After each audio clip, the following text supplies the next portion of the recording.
Bonjour à tous, nous sommes heureux de vous retrouver dans cette nouvelle vidéo afin de vous partager la situation betteravière à ce jour, vous donner quelques éléments de prévision de rendement ainsi que vous donner les résultats de notre système sécheresse Betacare. Au niveau des conditions météo, l'été 2023 aura été humide, voire très humide et dans les normales en termes de température. En effet, au niveau des moyennes de saison, nous sommes très supérieurs par rapport aux précipitations. En effet, certaines stations météo ont eu plus de 100 mm rien que sur le mois de juillet. Malgré un désherbage efficace à la sortie du printemps, les fortes précipitations durant l'été ont entraîné de nombreuses relevées d'adventices et malheureusement, certaines parcelles se sont ressalies durant l'été.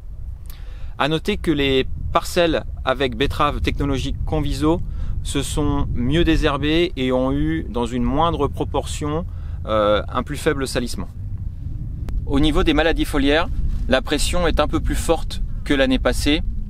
Dans les secteurs nord, la pression est contenue avec 2 à 3 fongicides, tandis que dans les secteurs sud, la pression est gérée avec 3 à 4 fongicides.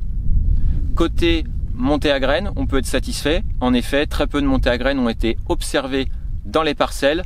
Cela est dû à une bonne dévernalisation au mois de juin avec les bonnes températures. Côté jaunisse, la pression est assez faible cette année.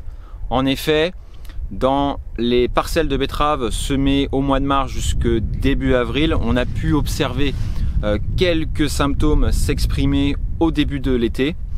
Mais nous pouvons être satisfaits car dans la grande majorité des cas, cette jaunisse ne représente pas plus de 1% de la surface foliaire touchée, hormis un secteur qui a été fortement touché dans le sud de Chartres, dans l'Eure-et-Loire, où certaines parcelles dépassent plus de 20% de la surface concernée. Concernant les prévisions de rendement, le mois d'août aura été plutôt bénéfique aux betteraves et donc malgré des semis tardifs, le rendement devrait être au minimum à la moyenne 5 ans, voire au-dessus même pour certaines usines. À ce jour, la prévision de rendement final se situe aux alentours de 86 tonnes.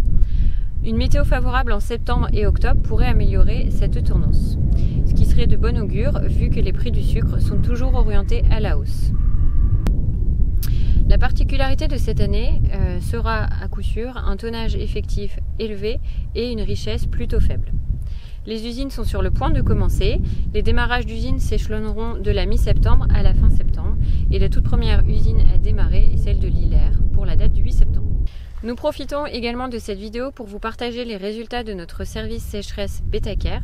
Pour rappel, ce service soutient les planteurs bétacides en cas de sécheresse par un remboursement de 50 € par unité inscrite au programme avant le 31 mai de l'année. Sans surprise, vu les précipitations enregistrées sur juillet-août, aucune station ne déclenche cette année. En moyenne, sur toutes nos stations météo en juillet et août, plus de 150 mm ont été enregistrés.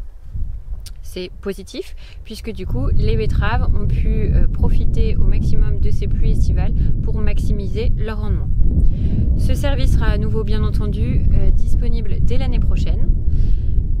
On vous dit à bientôt dans une prochaine vidéo. Bonne campagne à tous!